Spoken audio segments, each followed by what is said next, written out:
করেছেন? আজকে অন্তর্রাষ্ট্রীয় হিন্দু পরিষদের পক্ষ থেকে যে রাষ্ট্রীয় বজরং যুব বাহিনী রয়েছে, যে ওজস্বিনী মহিলা বাহিনী রয়েছে, তাদের পরিচালনায় রামনগরের বুকে এক বিশাল শোভাযাত্রা আয়োজন করা হয়েছে। এই শোভাযাত্রায় সাধুসন্ত থেকে হনুমান শক্তি থেকে শুরু করে ডিজে সেটআপ থেকে শুরু করে এই শোভাযাত্রা আয়োজন করা হয়েছে।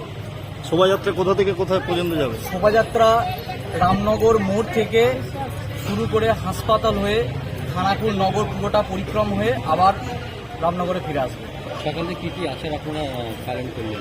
সকালে আমরা পূজার্চনা করেছি, সকাল 8টা থেকে আমাদের পূজার্চনা শুরু হয়েছে। তারপর আমাদের ভোগ বিতরণ হয়েছে। তারপর আমরা নগর পরিক্রমা পদযাত্রার মাধ্যমে করেছি। এখন আমাদের র্যালি হচ্ছে। আপনার পরিচয় নাম? আমার নাম সুমন ঘরুই, আমি রাষ্ট্রীয় বজরং দলের হুগলি জেলা সহ সম্পাদক। আজকে আপনাদের কোথা থেকে কোথাও প্রোগ্রাম রেখেছেন এবং সারাদিন কী কর্মসূচি পালন করলেন তাদের তরফ থেকে? আজকে সারা বিশ্বে সনাতনী পরম্পরায় বিশ্বাসী তারা এই দিনটিকে অতি উৎসাহের সাথে এবছর বিশেষভাবে পালন করছে।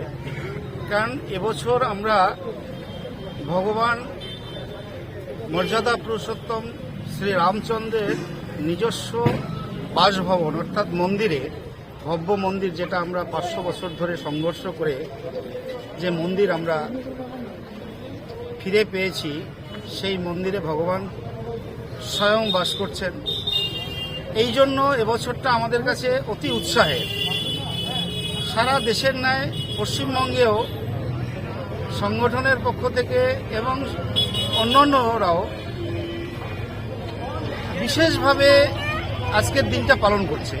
সকাল থেকে পুজো পাঠ রীতি অনুসারে, যেরকম গঙ্গা থেকে জল আনয়ন করে, যেটা আমাদের চলতি ভাষায় ঘট ডোবানো বলা হয়, সেইভাবে থেকে শুরু করে সমস্ত মায়েরা মানে উপোস থেকে, সমস্ত ভাইয়েরা তারাও উপোস থেকে রাত জেগে এই যে ব্যবস্থা করা, এই ব্যবস্থার মধ্য থেকে আমাদের কার্যক্রম শুরু হয়েছে।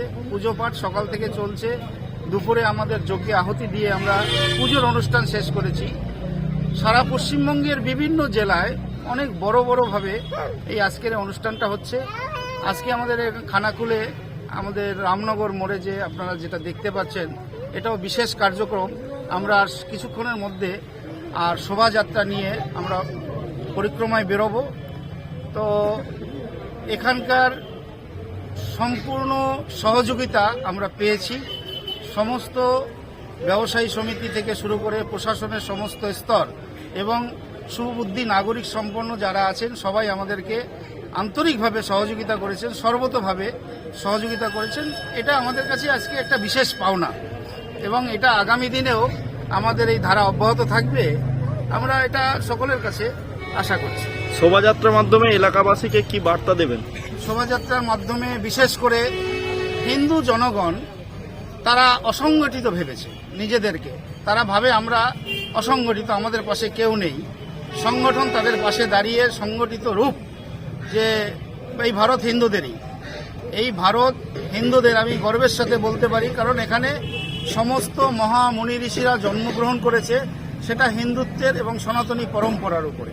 অর্থাৎ তারা মাঝখানে কিছুটা ভ্রমিত হয়ে গেছিল, তারা অসংগঠিত হয়ে পড়েছিল, আবার তারা সংগঠিত হবে। আজকে এই র্যালি মানে শোভাযাত্রার মাধ্যমে আমরা এই বার্তা দিচ্ছি যে আগামী দিনে হিন্দু সমাজ সংগঠিত এবং শক্তির প্রকাশ দেখবে, যাতে তারা সুস্থভাবে নিষ্ঠার সাথে তারা ধর্ম পালন করতে পারে। আমরা এটাই সমাজের কাছে বার্তা দিচ্ছি। আপনার নাম পরিচয়? অমল সরকার, আন্তর্রাষ্ট্রীয় হিন্দু পরিষদ সংগঠন সম্পাদক, পশ্চিমবঙ্গ।